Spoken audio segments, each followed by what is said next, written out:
Okay, I'm back.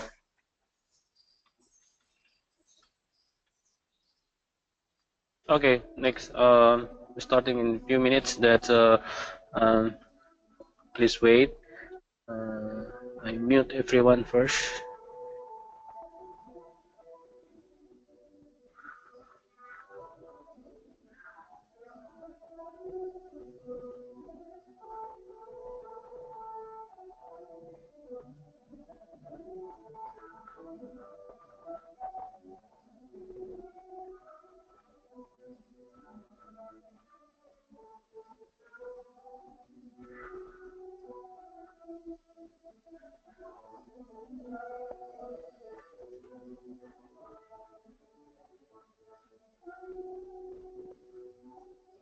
Greeting. Thank you for your attendance. We are starting in a few minutes. I received the email from some colleagues that are still have a technical difficulty to join with us, and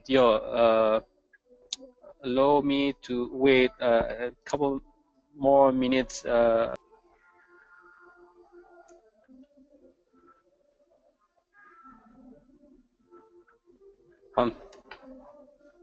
Hello. Yeah. Good afternoon, everyone. Let's let's start our second webinar on the development of renewable energy outlook using the REmap analysis under the cooperation between the ASEAN Center for Energy with IRENA, and also funding with the GIZ and all of you for the working group member. I must apologize first that I'm moderating this webinar from the Changi airport, so perhaps you will hear some noise in my background, but I hope it doesn't affect much for our discussion today. I hope you can clearly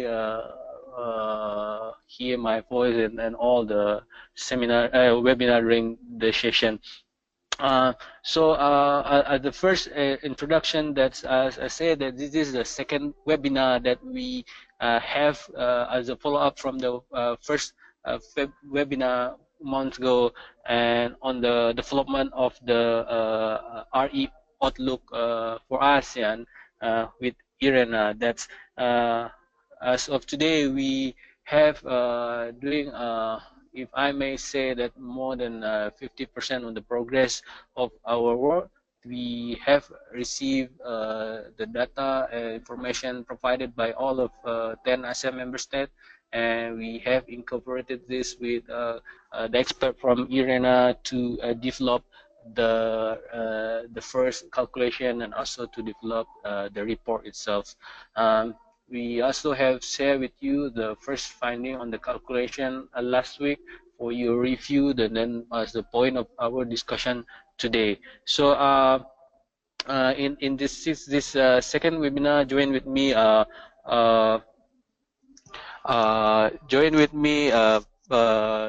Nick and Mr. Yong from the IRENA. Nick and both of them will go through the presentation for our webinar today, and we will have about 20 or 30 minutes presentation from IRENA, and then we can have a discussion with all of you.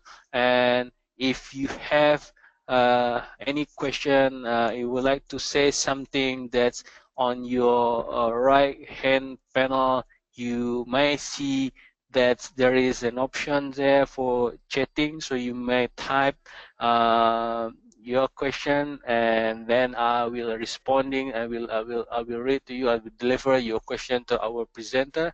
Or if you want to speak directly as well, just let me know. That you can do by raise your hand.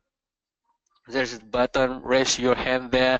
So if you want to speak and you have your microphone with you, and then I will hand over you to also allow you to do some speaks. And I'll and then that's if you have a question, that's please feel free to type it, and then we can facilitate the discussion. For that, I would like to share. I would like to invite Nick as the first presenter to drive our webinar today. Nick, I'm passing this to you, please. Thank you very much, Benny, and thank you for this opportunity to speak. I'd like to introduce myself. I think for many of the listeners, this is probably the first time they've heard my voice. My name is Nicholas Wagner. I am an analyst here at the International Renewable Energy Agency at our Innovation and Technology Center in Bonn, Germany. I am part of the REmap team and have been for over 3 years. And I am the lead on the analysis part of the outlook that we're developing for ASEAN based on REmap. I will also be present in a few weeks' time at the workshop in Bangkok, and I certainly hope that everybody listening will have the opportunity to attend, because we have 3 days of very interesting presentations, discussions, and training. And this will give everybody an opportunity to learn more about REmap, the analysis, refine the work, and get to meet me. Also presenting today will be Yang Chen, which I believe many have met. He will present towards the end a bit more on process, but I'll mention this here in a second. I'd like to briefly recap a bit about what our main aim is. And as many of you know, ASEAN has set an ambitious goal of reaching 23% renewable energy and primary energy by 2025. And so the aim of REmap is to operationalize this and to identify technology options and pathways. And we've fortunately had, I think, a very strong response, and I'd like to thank everybody who has sent data and has been engaged over the past months. This is a very fruitful collaboration, and I think it will only strengthen in the coming weeks. But we have had a first go at interpreting this. I believe the first results have been shared with you in table form. And we see roughly that our reference case, or what countries have supplied, is similar to what the annual energy outlook of ACE also showed, which is that by 2025, the renewable energy share in TPS is roughly 15 to 16%. In REmap, we have it about 16.1% for a reference case. This aligns more or less with the APS scenario of the AEO that has about 15.4%. So our aim then, through this exercise and through this engagement with countries, is to identify the REmap options. This is the accelerated renewable technology options beyond the reference case that closes that gap between the 16% share and the aim of 23%. And of course, the analysis, because it looks at TPES, and REmap covers all aspects of the energy system, so we look at all in-use and supply sectors. And we need to also pay special attention to the important issue of monitored energy access, so traditional uses of bioenergy and electrification. And REmap does actually quite a lot of things, and it also looks at costs and benefits, and I'll present some preliminary results. To understand a bit more about the timeline and how we have progressed until now, of course, we've had a first day kickoff workshop in Manila in March. We've had a webinar about a month ago. This is the second webinar where we can discuss, sort of preview the first order results and plan for the upcoming workshop and provide an overview of the timetable for completion of the report. We, of course, have an important workshop the 22nd to the 24th of June in Bangkok. We will have another webinar after that workshop that will likely include a preview of the first order text of the report. We need to finalize the report towards the end of August, and we will present it in September at the 34th AMEM in Myanmar. And we're still discussing. I think we look forward to discussing more at the workshop. But the current idea is to have a polished summary for policymakers available at this September event, and then also be able to table an analytical background document or an in-depth document that will go into much more details about technologies and country-specific actions.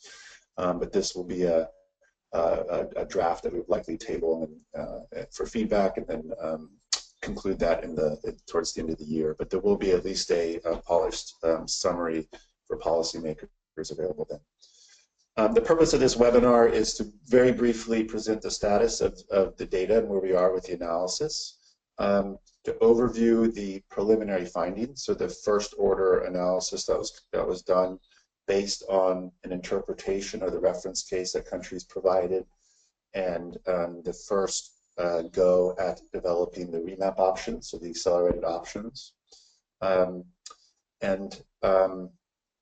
We'd like to also overview a process for review of these options with the countries. This is very important. There's nobody that knows the energy systems better than the experts who are fortunately working with us. And we also will preview the upcoming workshop and discuss a timeline for finalization of the study. And I will do the first three bullet points, and my colleague Yang Chen will do the last two. We received generally very complete information for our base year, which is 2014 of the analysis, and for our reference case in 2030, 2025, and 2030. We received quite a lot of information from most countries.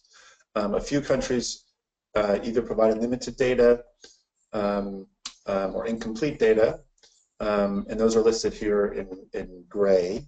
And for these countries, we were able to have a workaround where we, of course, in the case of Vietnam, for end-use energy demand, we were able to use statistics. And for the reference case for Cambodia, Singapore, and Vietnam, we were able to interpret the results from the annual energy outlook for those end years for 2025 and 2030 to develop a reference case based on this. But I'd like to point out for all countries, it's important to review whether or not we interpreted correctly the information that was provided to us for the annual energy outlook in the case of these three countries. And one way to do that is to look at the table that was provided. There are still some issue areas which we would like to specifically bring up with countries. I won't go through each one here. I presume that this presentation will be made available to countries after the webinar. But these are some issues that we saw when looking at the reference case and some other pertinent items.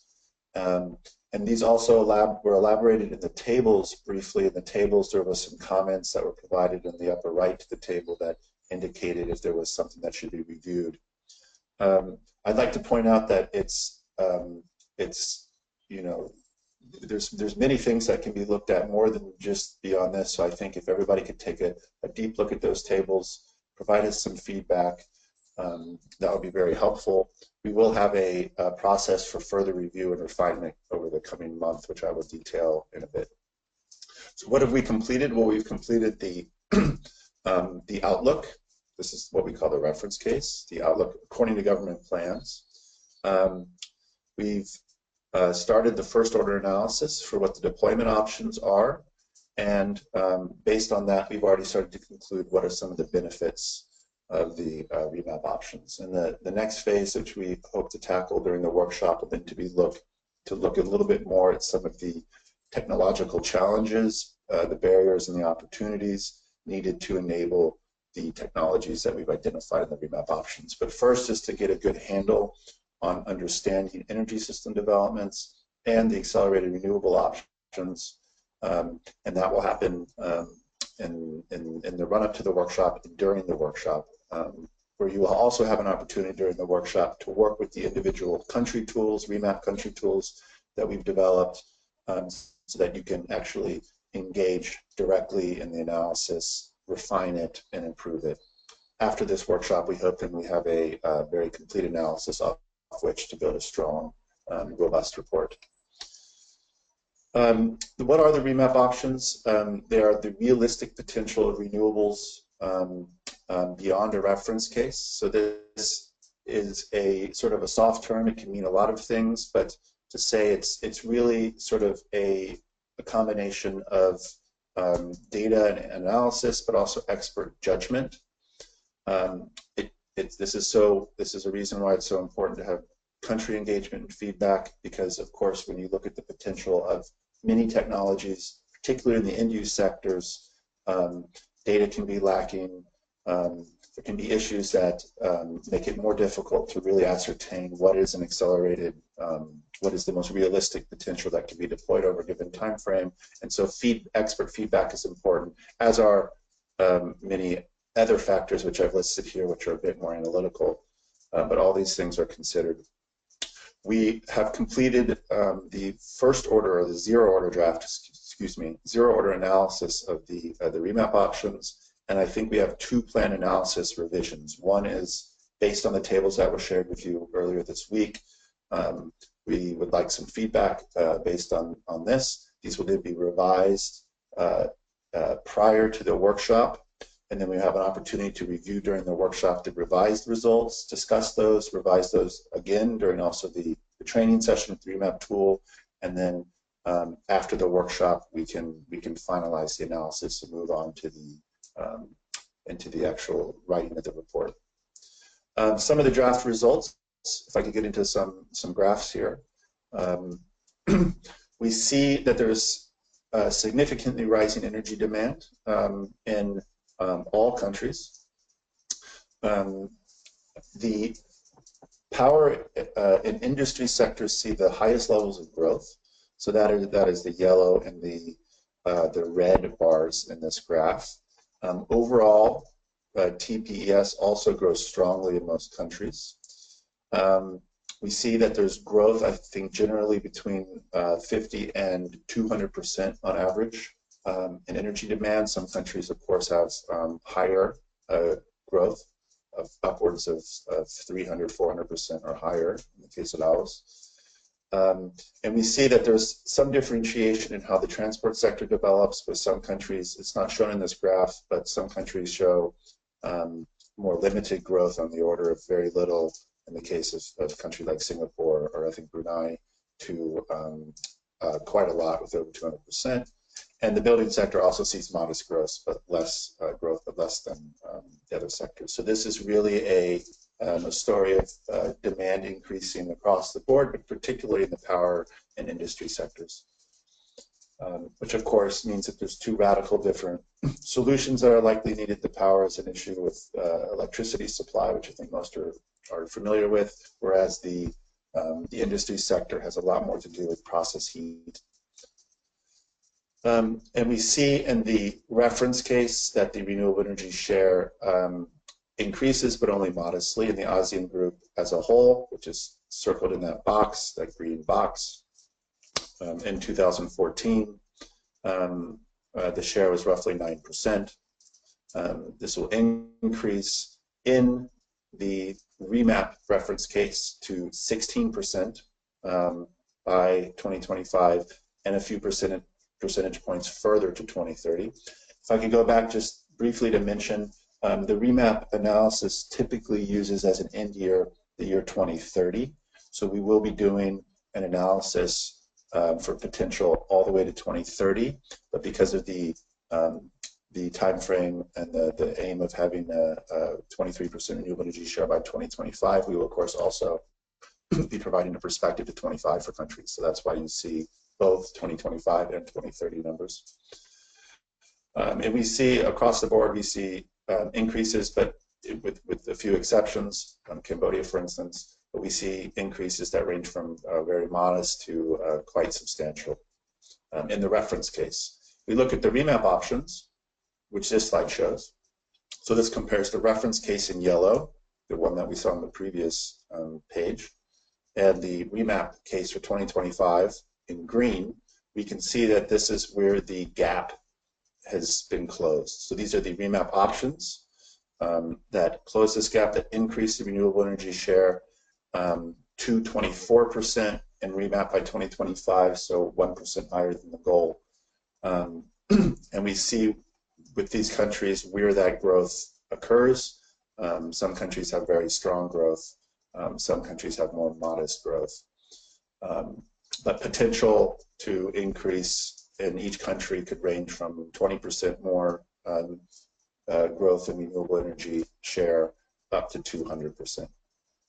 So our challenge then is to identify this gap and then also talk about it in terms of what that means in terms of technologies, costs, benefits, investments, and eventually some of the barriers and technological challenges. If we look at the ASEAN group as a whole, what this means in terms of technologies, of course, anytime you look at outside the power sector, you see that renewable energy use, even in countries in Europe, for instance, the United States, is very is often dominated by bioenergy, and that's also the case in the ASEAN region. But when you look at the growth prospects, of course, you see that the relative importance of non-bioenergy based technologies increases both in the reference case, but also the REmap case on the far right, with strong growth in hydropower and solar thermal, which is the orange, and bioenergy-based power, specifically biogas, and also in solar PV, which is bright yellow, and wind and geothermal. But still, the importance of the end-use sector is prevalent here, where you see that 60% of renewable energy use is still in REmap, is still in the end-use sector. So this is fuels used largely for heating, cooking, and transport fuels. If we look at it on a country level, so this is the gap that I'm showing here, not the total renewable energy mix in 2025. This is the additions, the REmap options, what we call the REmap options. So these are the additions on top of the reference case that close the gap between where we are on the reference and the REmap. And you see here that here the story is actually quite diverse, of course reflecting national circumstances and also ambition that happens in the reference case. And power technologies in the REmap options make up roughly 1/3 of the options, whereas the end-use options make up 2/3. And this is opposed to the renewable energy mix in 2025 or 2030 that is roughly 40% renewable power. The REmap options are slightly lower because it's quite common that progress in the reference case is focused on power and not enough on end use. But we can see that industry, as I showed, because of growth, industry has significant potential for growth, as do buildings and a little bit in transport. And we can see that some countries like Myanmar and Cambodia have very high very high selection of deployment that happens in the end use, a lot of modern biomass and bioenergy, whereas other countries see significant growth in solar power, such as Singapore, for instance, or wind. And so you see the mix here is really quite complex. So everything above the black line are power sector options, everything below the black line are end-use heating, cooking, and transport fuel options. And if we look at the power sector in more depth, we see that over the reference case, coal power generation sees very, very significant growth, as does natural gas and hydro. And if we look at the lower graph, this shows you the difference between the reference case and the REmap case. And here we see that there's significant growth in renewable technologies such as solar PV, a little bit of hydro, largely smaller hydro, some bioenergy, largely biogas-based, wind, and a little bit of CSP, and this largely offsets coal power generation.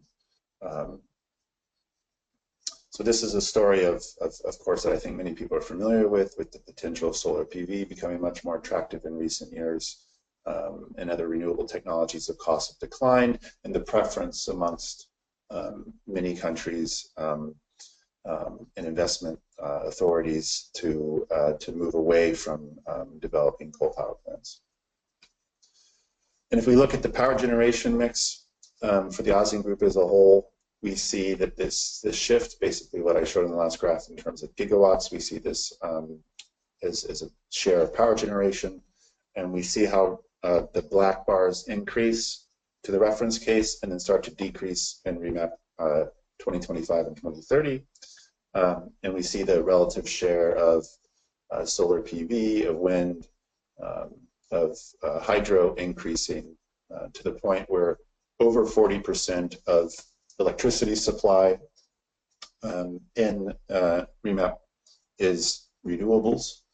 However, only 12% is what we would consider variable renewable power, which is solar PV and wind. The CSP that is assumed to develop is CSP that includes storage. And of course, bioenergy and hydro and geothermal are all dispatchable. So this is not a particularly high number. This is, in many power systems, this is easily manageable with existing dispatchable generation.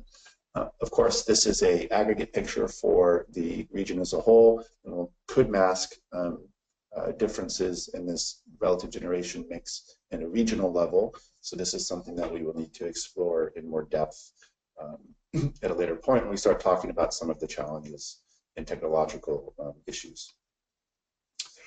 And if we see the share in relative in the countries themselves for 2025, we see where these increases take place. Some countries, of course, that have already very large hydro see limited growth in the case of Laos and Cambodia. But some countries like Brunei and Thailand and Singapore all see significant growth taking place, and the share varies in REmap from 20% to almost over 90%. And when we quantify these technologies in the REmap system, we have also a bunch of co-analyses that take place that look at this technological deployment beyond just what it means in terms of capacity. And we look at the costs and benefits and investments. And these I will show you. We also look at climate change impacts. By climate change, I mean CO2 emissions. And we value that based on a literature review of the social cost of carbon. And we also assess air pollutants. And we look at 5 air pollutants listed here, and broadly categorize those for simplicity into indoor air pollution, which is probably the traditional uses of biomass for cooking, and outdoor air pollution, which is more related to power generation, transport, and industry. And these emissions then are assessed using a methodology that we've developed, that we've actually just released a working paper methodology document for, and I will go into more details about this during the workshop when I show the tool.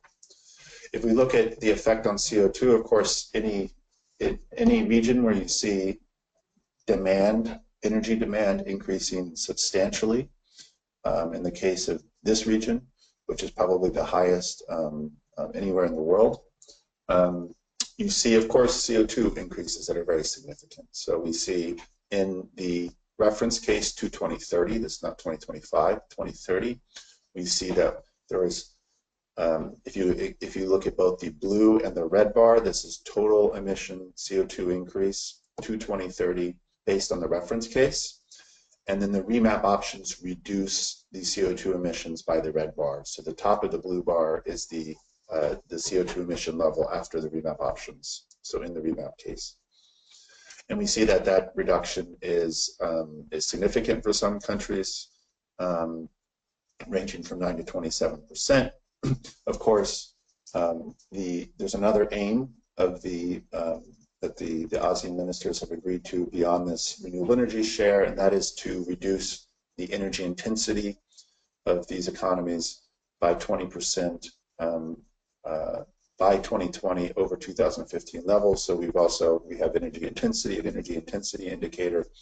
APS, the AEO Advanced Policy Scenario, says that we reach 18% reduction by 2025, so slightly under this goal. REmap achieves 30% by 2025. We don't at the moment have a 2020 number. This could be done. But I think if you reach 30% reduction by 2025, it does imply reaching the 2020 goal 5 years earlier. If we look at costs associated with the REmap options, which of course is very important, we quantify costs in various ways, but the most prevalent one is we look at substitution cost. So this is the cost of one of the REmap options, one of the renewable options, compared to a fossil fuel or nuclear option that is substituted. So of course this is a substitution analysis what we do. We look at deployment of a natural gas or coal boiler industry or a coal power plant, and then what it could be substituted by, and then we quantify this in terms of cost, and this difference, the incremental cost, is then the substitution cost. And when you sum those up on a country level, then you can of course look at them on a technology level, which we have, but you can also look at them on a country level, and that is what is displayed in this graph. This is purely from comparing a levelized cost of electricity or heat between two systems over a given lifetime. And here we see that the average substitution cost is positive for ASEAN at about $13 per megawatt hour, or 1.3 cents per kilowatt hour. So it's very, I would say, very modest, very low. But countries do have differentiations. Some are a bit higher, some are a bit lower.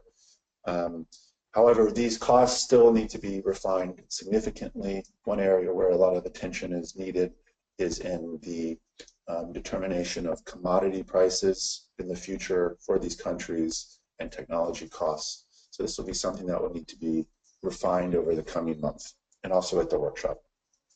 But it gives you a snapshot of what the costs could be. Of course, these costs do not include externalities. If we look at how these costs, these system costs, so what we're comparing on this figure is the incremental system cost. So the sum of the substitution cost times the renewable deployment gives us a total cost in billion US dollars in a given year. And this is shown here as a share of GDP to make it more understandable on a country level. Otherwise, for some of the smaller countries, you see very low bars, and for the larger countries, you see very high bars. So we will put this in relative terms so people understand as a share of GDP. And of course, for many countries, there are positive incremental system costs resulting from REmap options. But then, of course, there are the benefits. And the benefits, as I mentioned earlier, are assessed when looking at costs associated with damages to health, indoor. So this is actually also traditional biomass. It's not just fossil fuels. And of course, in REmap, we also substitute non-sustainable and non-modern forms of biomass. So that's considered non-renewable. That is also substituted. So the savings in the light green are resulting from that substitution, and those are in many countries very substantial. But even if you take those out, you see that the outdoor-related health costs, which largely relate to coal use and transport fuels and diesel and petrol used in transport, you see that these are also quite substantial. Those are the dark green. And if you look at CO2, if you quantify the benefits associated with CO2, you also see that those are substantial. And these are all the averages. So we have a lower bound and upper bound, and then I've just taken the average of those two.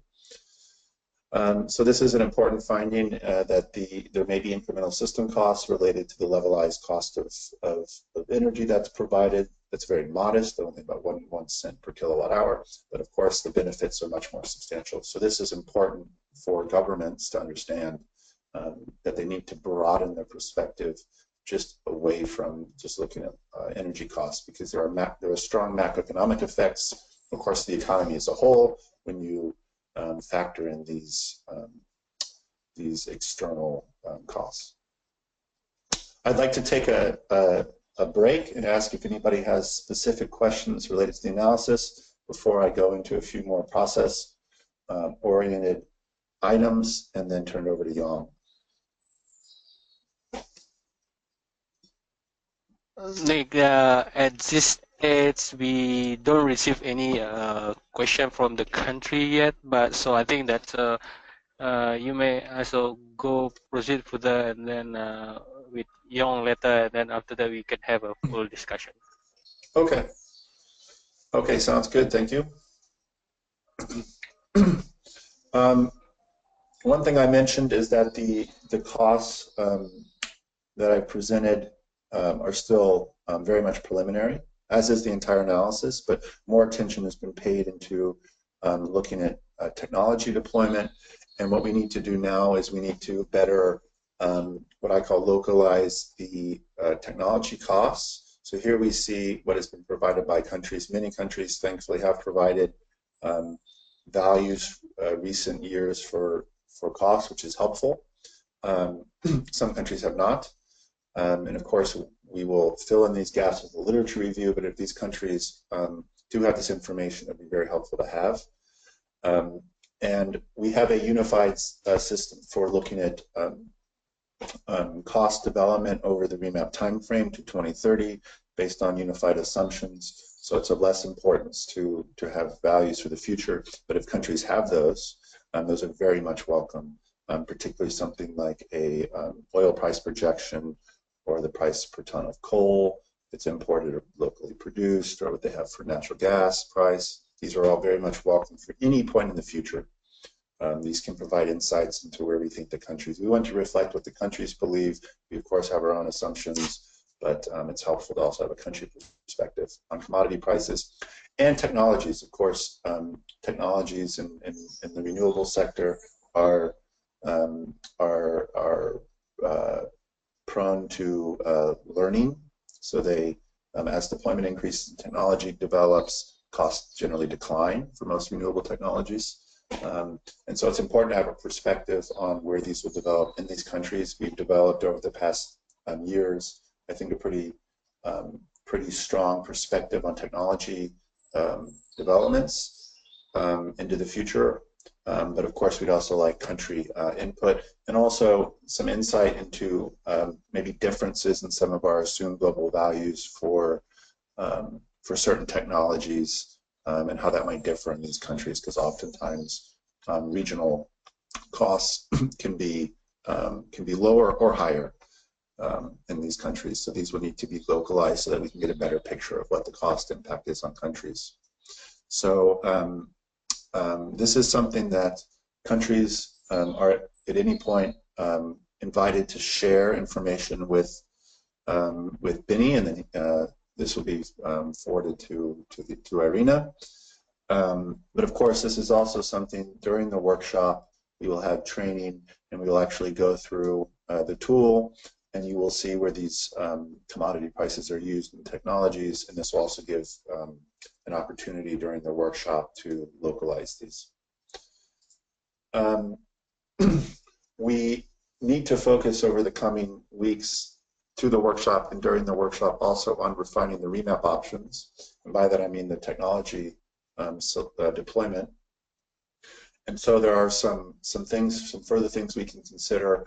One is to get a better understanding of targets or potential targets for ASEAN countries, so things that either exist or likely could be developed in the coming years, so that we get an idea of what is likely to be driven on a policy level. We also it would be great if we could have some information about specific studies or scenarios or technology outlooks in these countries that provide a perspective on renewable energy potential. Of course, a lot of this is in local language, so it may not be accessible to me. So this would be very beneficial if somebody with with knowledge in those countries could supply this information or could interpret it or could provide feedback to the tables that we provided or the updated tables that we provide during the workshop in written form so that we know that so that we can have a better representation of sort of a local understanding of technology deployment potential. We very much request feedback to the first the zero order analysis country tables that we provided. There will be a slide a bit that details this in more depth. We need to also localize and improve the commodity prices and the technology cost performance, like I just mentioned in the previous slide. With that, I'd like to turn it over to Yang Xin, who will mention a bit about some of the other issues that we will address in this report and also during the workshop.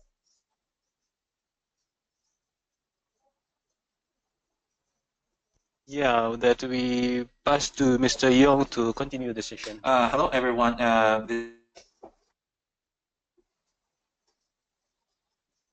This is Yong Chen from IRENA, Regional Program Officer and covering Asia and the Pacific. Yeah, I can start, right, Penny?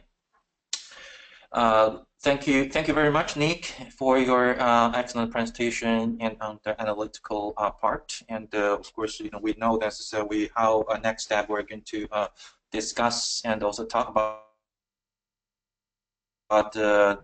during the next workshop. This is in Bangkok in end of June. It's going to how actually we are evaluate the results and to make it more actionable and implementable, and how to optimize the renewable energy options. That is developed by Nick and through the REmap analysis. So of course there's are a lot of barriers and the challenges we're going to face if we're going to move on through making those action options, REmap options implemented. But of course, there's also present a lot of opportunities for the regions in terms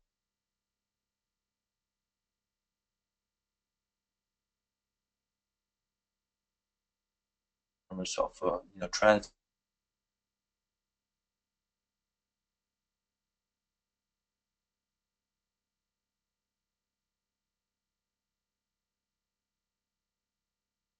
Its energy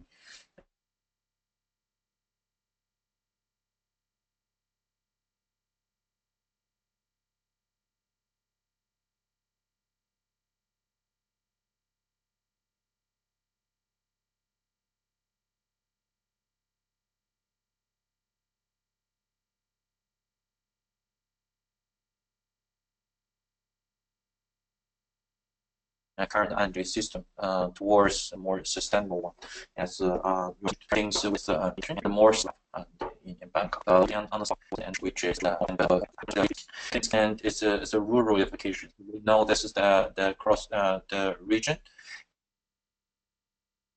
and it varies a lot, and from about 20% electrification rate rural and to 100% the electrification national levels. So this is a variation a lot, and in terms of allocation, we have to see which our countries have put a lot of focus on that, and how we're going to help to the countries and through the REmap options and to increase their rural electrification, and how that's contribute to the overall target and achievement.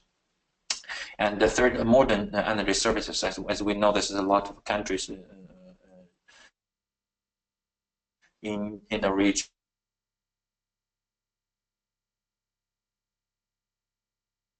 they are still using a lot traditional use of upwards energy ladder and to achieve to get to the modern energy services. So how that can happen, that also have a huge impact on the remap options. So that also need to be further discussed. And the role of renewables in cities. And as we know, that's in the countries like many actually ASEAN countries, and they are still in the rapid process of urbanization. So the country, the cities, the urban areas are rapidly growing, and that's just bringing a lot of opportunities for the people, but also put a lot of challenge for the energy planner and the provider, and also the policymakers. So how that is would need to be addressed, and so this is also part of a remap analysis. We're going to discuss a little bit the context within which and how we're going to materialize the remap options. And during the next workshop, this is during end of June, we would like countries to present, and on those things, on topics, on those 4 bullet points you can see, and on the screen, this is in your country, what's the situation and what's the challenges, and out there. We can discuss about that. And also through the discussion, we're trying to identify the areas where in your country and we should put more efforts and have a sharper focus on specific technologies. So and through which we can try to close the gap to reach the country the target by 2025 target. Next slide, please. Next, yeah, thank you. So this is where we're going to the focus we're going to talk about at the regional technical workshop. This is the 22nd, 24th of June in Bangkok, and I think the venue and will be announced by ACE as soon as they have already located the hotel. And so basically day 1, we are going to discuss to review the preliminary results and with some improvements. This is based on this webinar and also from the work now until then. And also the report, the key message we can discuss, and the technical options, and also the cost and benefits and the challenge opportunities with basically what Nick just presented, but with the improved version. And we're going to have a more detailed and of course and also in-depth analysis and also a separate discussion around those topics. And the key things actually we want to get out there and in the workshop is number 1, we're trying to understand the results from the analytical work, and second, we would like to see what are the key messages that we can extract from based on that's the result we can develop and for the policymakers, because as Nick already mentioned, that's the ultimate result and will be presented to your ministers at AMET and in September. So for the policymakers, we want to present to the policymakers is what kind of policy implications are out of this, the studies. So what will be the key message we can deliver to the policymakers and for them to consider if the remap option, whether number 1, remap option is the value of remap option bring to the region, and in terms of achieving the 2025 target. And second, if that it can be done, what would be in place in terms of policy and development and also policy relevant and frameworks that need to be considered at the country level, of course. And day 2, we would like to start with the country representations, and we would like to 10 ASEAN countries to present on those the full bullet point or the last slides. And in your country situation was a challenge, and within which this is a sort of context we can use to further refine our analysis. And 10 minutes, and each country they can present and the policy, technology perspective, and the barriers and opportunities, and your comments also on the remap options will be most welcome if you want to bring that into discussion. And also the discussion on the key element and message for the report, as already mentioned. And the day 3 is going to be a training and session. So this is we're going to trying to use this opportunity to help you to understand the more in detail, and also how to use these tools, REmap tools. So this is once the things change, the data change in your country, you might able to use the REmap analytical tools to do the improved analysis and for your own country. And so that is the kind of capacity building session we will see. And next slide, please. Yeah, and this is the which show the another quick overview of completion timelines. So this is for this study, and this study is going to sort of map out the outlook for renewable energy and development for ASEAN. Of course, it's a bottom-up approach, so it's based on each individual country's input. So we have done so far the data collection and analysis, and presented at Nick just did the zero draft, which is also based on the preliminary results. So we're going to continue to discussion on the second workshop, which is in 22nd, 24th of June, and to review the result and discuss the result, and also to refine and improve and the report. And then July 1st, this is our target to final the feedback to the analysis by countries. If you have further, please share with us after the workshop. So there's a 1 week between and workshop and the final and the feedback deadline. We'd like to hear from you. And so with that, your available input and comments, so we're going to improve the report, and then we can have a July, also we can have a final webinar to make sure that everybody is on the same page, understand what we have, where we stand there, and that's leading to the finalization of the preliminary findings, and of course the report, and by end of August, something around that timeline, and then this get us give some time for us to prepare and for the key findings and message to the ministers, the energy ministers in AMET in September. Next slide, please. So that's the questions we can discuss. Before that, I want to just emphasize one more time. That's just is a key important is one of the key important aspects we have today, and the workshop next one that's in Bangkok, and also the next webinar. Those three things. One of the key things, two key things. One, of course, the analytical part, which Nick very much already presented and focused on. And second is what would be the key message, and especially political policy relevant message we can extract from that analysis, and we can how we're going to deliver to your ministers for them to consider in their next round of policy development in order for the countries to achieve the 2025 target.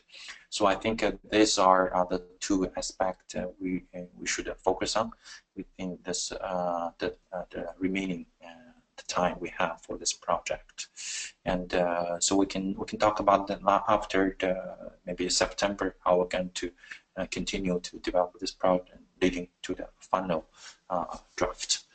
And with that, I think I finish this part and leaving those questions for discussions. And I'll hand over back to Benny, please.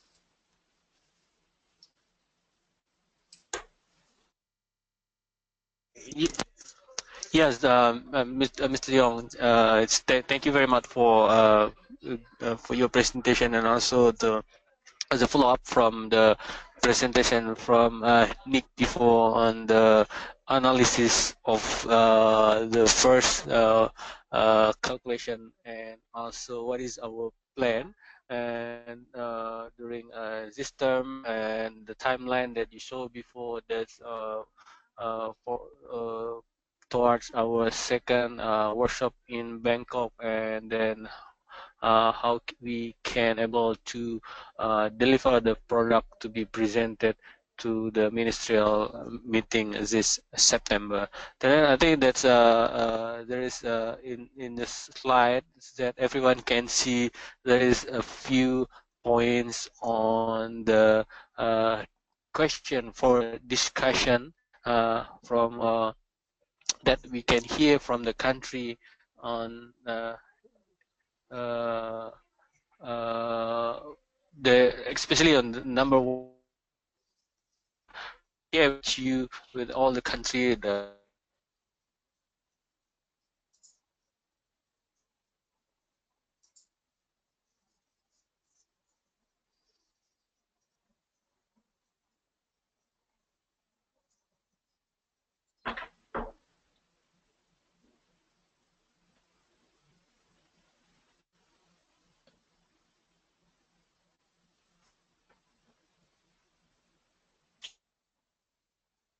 Hello? Hello. Just ask, yeah, just repeat basically the questions. If they're in, through the presentations done by Nick and I'm just wondering from audience, and we just wondering from audience. This is the analysis and overall and for ASEAN, and if you have also for part of your country as well, and are they very much clear? You understand the entire analytical process? You don't have to go into very detailed, technical, but the analytical process, whether or not is clear to you, makes sense. This is number one question. And number two was the next steps. Now until September, are they very clear to you? So if there are any questions, if you're not so clear, and in the process or both analytical part and also the procedural part, and so please let us know. We need. Yeah, that's all right.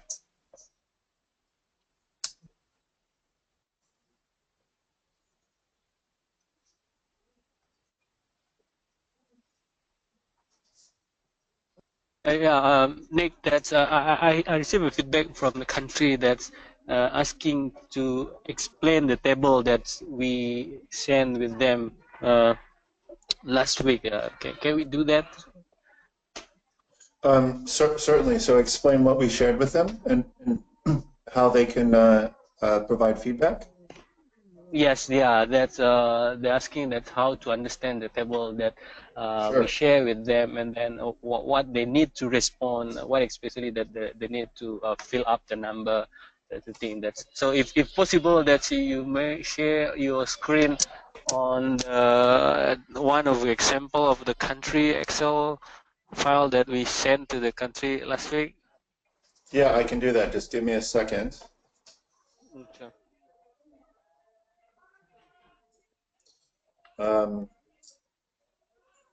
You still see my screen, correct?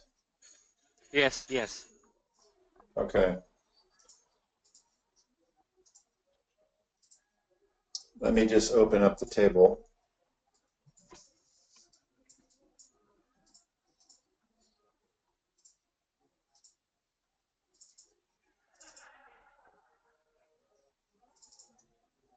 Okay. So if we look here for the case of Indonesia, this table is a simplified representation of the more complex energy balance summary tables that countries may also be familiar with. We initially sent them a data needs template, and one of the first tab in this template was a matrix that included in the columns various years and scenarios, and then many rows that had individual energy carrier level demand for sectors, and then supply sectors, and then some GDP and some other things in there. And the countries were very kind to generally complete this. This is a simplified representation of that table. That table, of course, I do have available, and if countries prefer to see that or to comment on that, please let Benny know, and then I can share that with him. But the reason why we produced this was that it's a bit easier and you only have a few values that you need to look at. One is you see the our base year, 2014. So this, of course, is based on generally on statistics provided by the country, or statistics that the country didn't provide it that we found elsewhere. And here at the beginning, we have the power sector, so the supply sector and power, and we have basically two identical. Yeah. Like, sorry to stopping you, but we don't see the Excel files on your screen. You don't see Excel file. Oh, okay. Yeah. What do you see?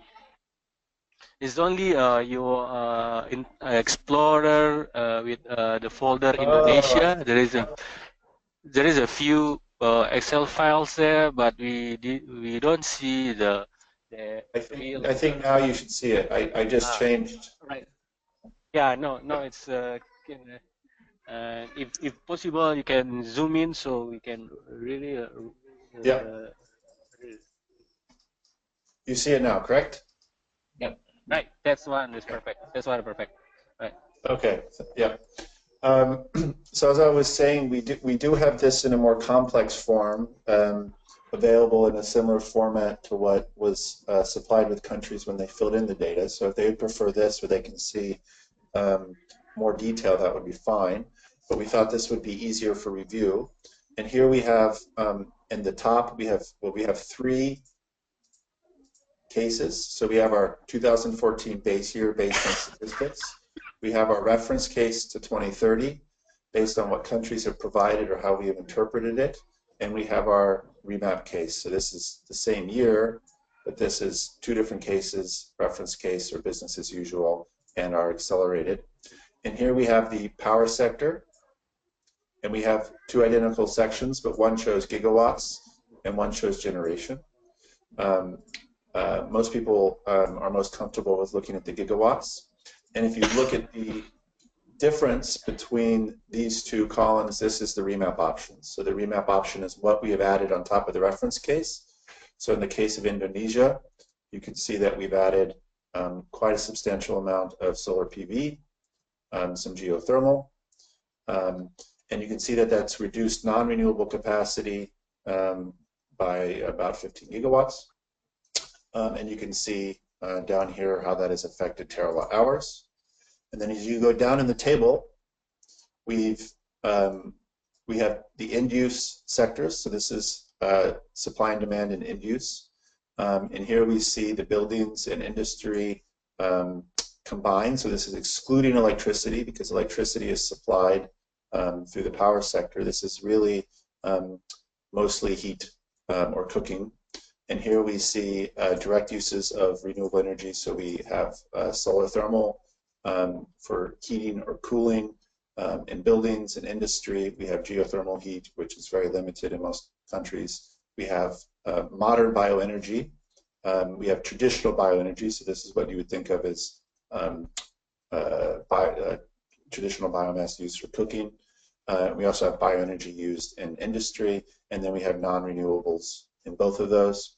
We, of course, also have transport sector, and in the transport sector, this is also including electricity. So we see that there is some increase in most countries in electricity use, and this is related largely to electric mobility. We see changes sometimes in biofuels. In the case of Indonesia, because there's such substantial growth in the reference case, this does not occur, and we have a breakdown of what that implies in terms of the type of biofuel. If you continue scrolling, we have some key indicators. So this looks at, the first section looks at TFEC, so final energy. REmap generally focuses on TFEC. However, because of the target in ASEAN, we also have primary energy that we also display. And here, essentially, we have totals of TFEC. We have affiliated shares. So this is the share of renewable energy in each one of those sectors. And we do the same thing here for primary energy. So if somebody would like to look at, if they maybe are less concerned with the actual deployment potential or more concerned with what it implies in terms of share in individual sectors, maybe because they understand there's certain targets that exist in those countries, and this gives you a perspective of what the RE share in individual sectors is. And finally, we have an overview of some of the benefits and financial indicators. These are of less importance for countries to review.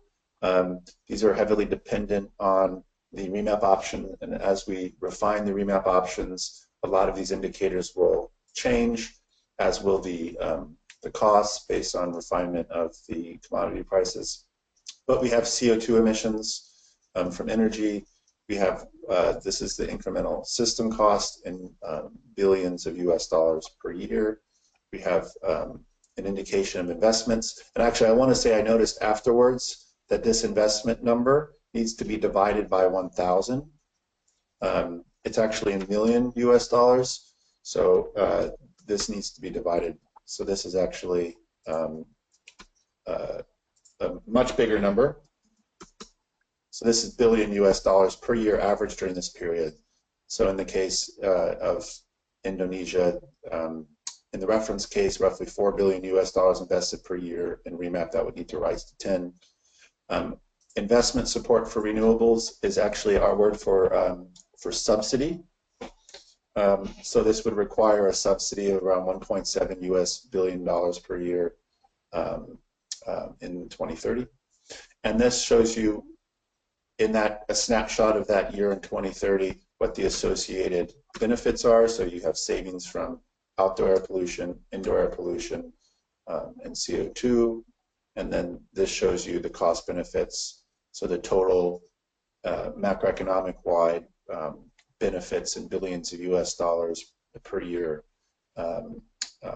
when you deploy the REmap options. So this is a summary.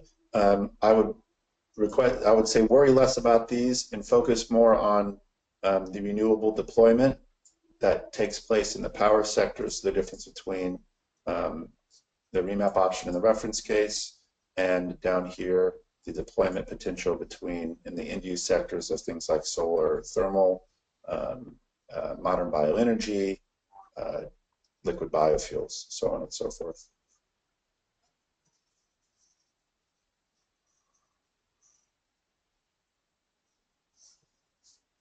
Nick, yes, thank you for that. That's I have a follow-up question from the participant. That's in the slide before that show that's the question for the discussion. That's what is the information can still provided to better able to assess the potential of renewable energy. How does this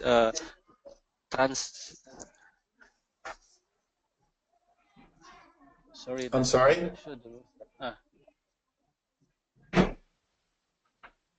Hello? Hello, Nick? Yes, sir. Yes. Hello?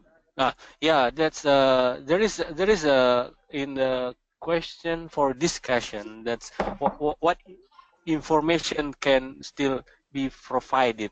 So how the country asking that what do they need to do to reflect in the Excel files? I mean, that's how the information, what is the actual information is needed to be reflected in the Excel file that we share. Okay. Well, they can provide two things. They can either comment directly in the Excel file. They can comment on a cell and say this number seems large, this number seems low. They could insert a link next to the cell that says here is a source for solar thermal potential in buildings from our country. You know, here's a report or here's a study. They can provide general feedback in written form to any number in the table.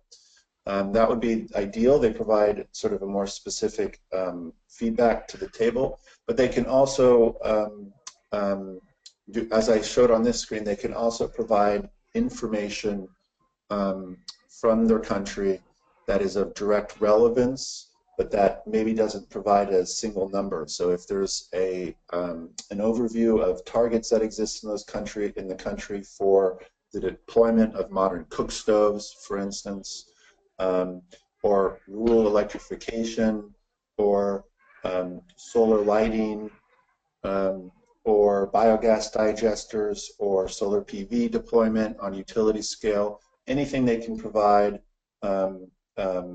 that's maybe summarized in a document or a report or anything that we can then go through can also be sent separately.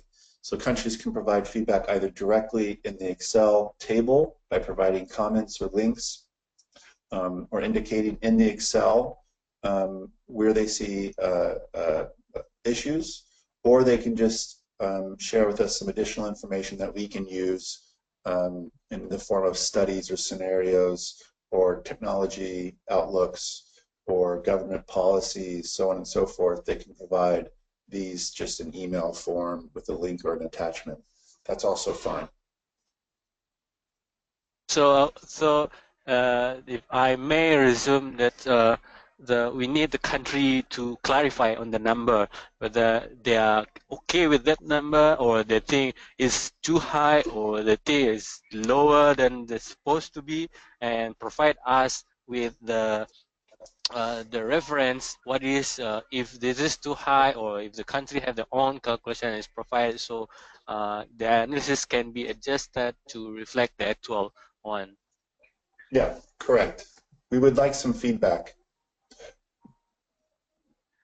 Yeah, I have another question that on page 14, and there is a, slide 14. There is a huge increase on the solar PV in the REmap. Which country is affecting is that, and why this happened? There's a question from the participant. Yeah, correct. This is it is a very significant increase, and we would have to go into the numbers. I can say, just having looked at the Indonesia table, we see that Indonesia actually has very significant growth in solar PV. And if I could bring that back up, you can see here that there's about 35 gigawatts that are added in Indonesia alone. In some of the other markets, we would have to look at the individual tables, but I suspect that that Malaysia sees significant growth. That Singapore, as a city-state, really has limited options, but they have a lot of potential for rooftop solar. So it does seem like a big number, but if we look at the time frame in recent developments, I think that this is not overly ambitious, but this would be something that countries most certainly should comment on. Solar PV is one of the hottest topics at the moment, and if they can just if they just look at that Excel table and look at the gigawatt number here, they will see what their deployment potential is. And of course, if they look at the difference between these two, this is what takes place in the REmap options, or they could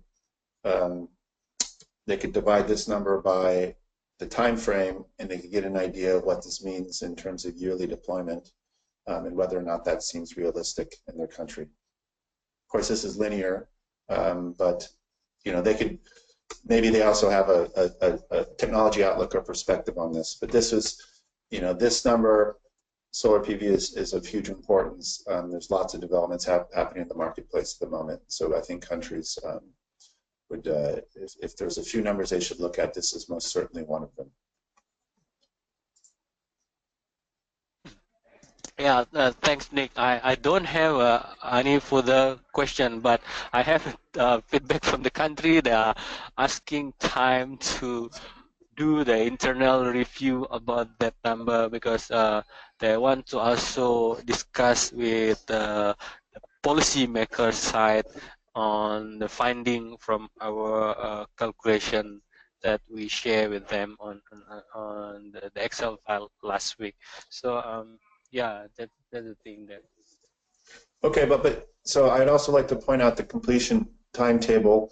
It would be nice if countries by the 10th of June, if possible, could provide some feedback, because what this would allow us to do is to refine the zero order analysis into a first order analysis the week of the 10th through the 17th, so that then we can present and have a discussion during the workshop about the results. Of course, if the country's unable to get official feedback by this date, by the 10th, or let's say the week of the 10th through the 17th, then they can also bring that feedback to the workshop to discuss that, and we can revise it either during the training day at the workshop or the week after. I think in the end, the idea is to have feedback from countries the latest by the 1st of July. It'd be nice if we can do 2 rounds, but I understand that some countries may need more time, and so we should focus on receiving official feedback at the very latest by the 1st of the early July.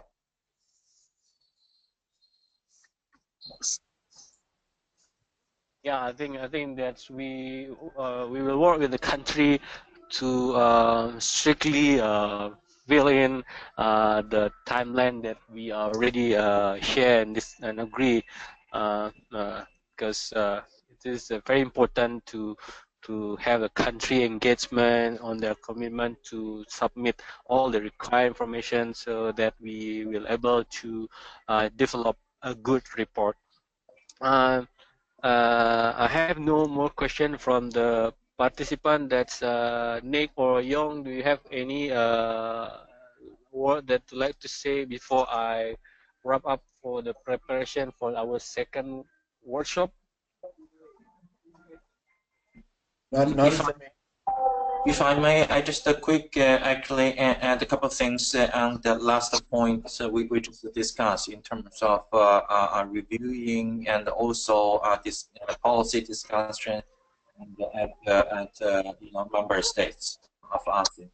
And I would just want to highlight basically 2 aspects. One is that, as we know, this study is conducted actually for the ASEAN as a whole, but very much in the bottom-up approach. And so this country's contribution and also the inputs, and that will be very important. And also there's through this study you can basically see what would be expected from other countries to contributing to the achieving the collective target by 2025. And so this is basically a little bit regional context to discuss with your policymakers and internally, and what kind of policy proposal and need to be put forth, and both at the country level and maybe also the policy discussions need to take place at the regional level. So I just want to highlight, when you discuss with your colleagues and around what's the policy oriented implications from this study, and keep in mind this is one dimension is that what domestic national policies development or reform need to be undertaken in order for your country to achieve the renewable REmap options. And the second is that what you expect from a regional perspective, and in terms of policies and harmonization, and need to at least consider or discuss at the regional level for ASEAN as a whole to achieve the collective target. So I just want to highlight it, those two dimensions when it comes to the policy discussion. We'll get back to your country with your colleagues. Thanks, Mr. Young. That's a very that's the highlight. That's how we actually at the end of the day utilize this the finding from this report, the policy reference to achieving the goals in ASEAN as the region. Thank you very much. That's Nick. Do you have something to share? No, everything's fine from my end. I'm always available via email if countries have additional questions. Sure. So allow me to just show you with I mean, this is just for the final discussion. We will follow up with each country to the timeline that's being shared before. That to be able to come back with the input that we hope in timely manner. And for the preparation for our second working group meeting in Bangkok, it will be organized on 22 to 24 June. The venue is Novotel Sukhumvit 20 Bangkok. And yeah, we will follow up with the country again on the logistic arrangement. Um, the agenda has already been shared to all of you. That will be a 3 days event. The first 2 days, as Young and Nick before presented, will be a discussion on the report. And on the last day, there will be a hand-on exercise where Irena will teach every one of you to be able to operate the REmaps tools that we use in this analysis. So you will be able to utilize the Excel files, how you generate the number, that's how you want to inject the policy to, and then see the impact on the number that you are generating. That's so make sure for everyone to bring your own laptop so we can fully do the hands-on exercise on the last day. And the logistic arrangement that we would like to request all of the member states to submit your registration form by today. Um, and as mentioned, we will invite at least 2 people from each country to join with us in Bangkok. And for uh, any one of you who are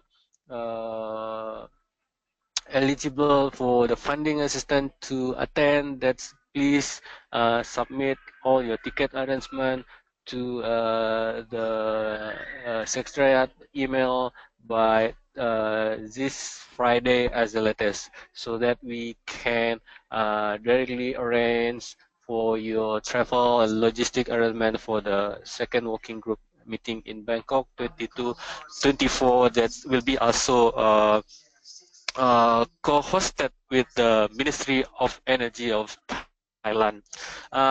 With that, I think that thanks Nick, and thanks Mr. Yong also to join with us. Thanks all the ASEAN member states for joining with us in this fruitful discussion. And I will follow up with each of you on the next steps. I will share with you the presentation and the record of our webinar today, and then follow up with you on the spreadsheet that for our next timeline on the 10 June for the submission for the country. With that, I may stop and close our webinar. Once again, thank you very much, and let's keep in touch and follow up on the emails. Next, Mr. Young, thank you very much for your valuable time. Bye-bye. Okay. Thank you very much, Annie. Thank you. Bye-bye. Bye-bye. One.